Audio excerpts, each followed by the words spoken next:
Please help me to reach 1,000 subscribers. A single choice. One moment of weakness. That's all it takes for your entire world to come crashing down? Your marriage, your family, the version of yourself you thought was solid and dependable. Everything can unravel in an instant. This isn't just a story about a mistake.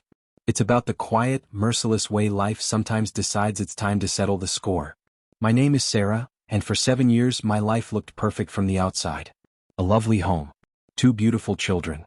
And a husband, David, who was steady, caring, and predictable in all the ways that make a partner safe.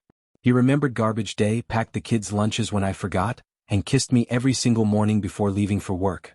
But our marriage had slipped into a soft, numbing routine: school pickups, work emails, early bedtimes. The kind of comfortable life that slowly smothers passion without either person noticing. Then came Mark. A new client at my firm with a warm smile and an ease about him that made everything around him feel charged. It started with simple emails, then stretched into long lunches filled with laughter, teasing, and the dangerous thrill of being desired. He made me feel visible, vibrant, alive. I told myself it was harmless, just a small escape from the monotony. But the boundary between harmless and catastrophic is almost invisible. And one stormy Thursday night after working late, I crossed that line. The guilt was instant, acidic. Walking through our front door and seeing David's jacket tossed over a chair, our kids' drawings taped to the wall, it felt like being hit by a train. I'd look at my children and feel a crushing shame so heavy it made it hard to breathe. For weeks, I lived like someone waiting for an explosion. Every phone notification made me jump. Every innocent question from David sounded like suspicion. I was living inside my own crime scene. I ended things with Mark in a cowardly, abrupt text. Told myself I could bury what happened, patch over the tear I had created, and keep moving. And for a while it almost worked. Life went on. No disasters. No revelations. The secret hardened inside me, like a jagged stone I learned to carry. I thought the weight of that lie was my punishment. I had no idea what was coming. Then came the Saturday morning that burned itself into my memory. Pancakes sizzling, kids giggling, sunlight streaming through the curtains. One of those deceptively peaceful family moments. David sipped his coffee, absent-mindedly scrolling on his phone. Then he stopped. Completely. His face shifted. Confusion, then disbelief, then a pain so raw it made my stomach twist. "Sarah," he said quietly. "What is this?" He turned the screen toward me. My whole body went cold.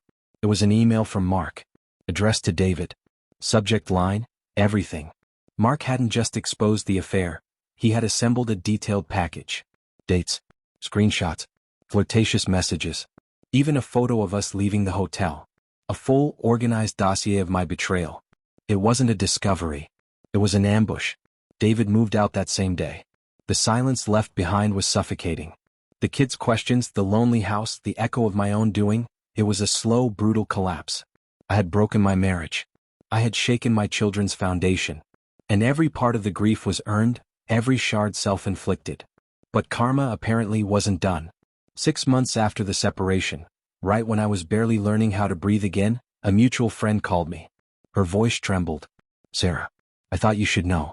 It's about Mark." My stomach clenched. He was in a car accident. A bad one. He was driving late. Lost control. He's paralyzed from the waist down. The phone slipped from my hand. I didn't feel triumphant. I didn't feel justified. I felt terrified, as if the universe had completed some cruel, cosmic equation. My one act of betrayal had set off a chain of destruction. My family fractured, my marriage ruined, my children unsettled. And now Mark's life was irreversibly altered too. It felt like the final, merciless punctuation at the end of a tragic sentence.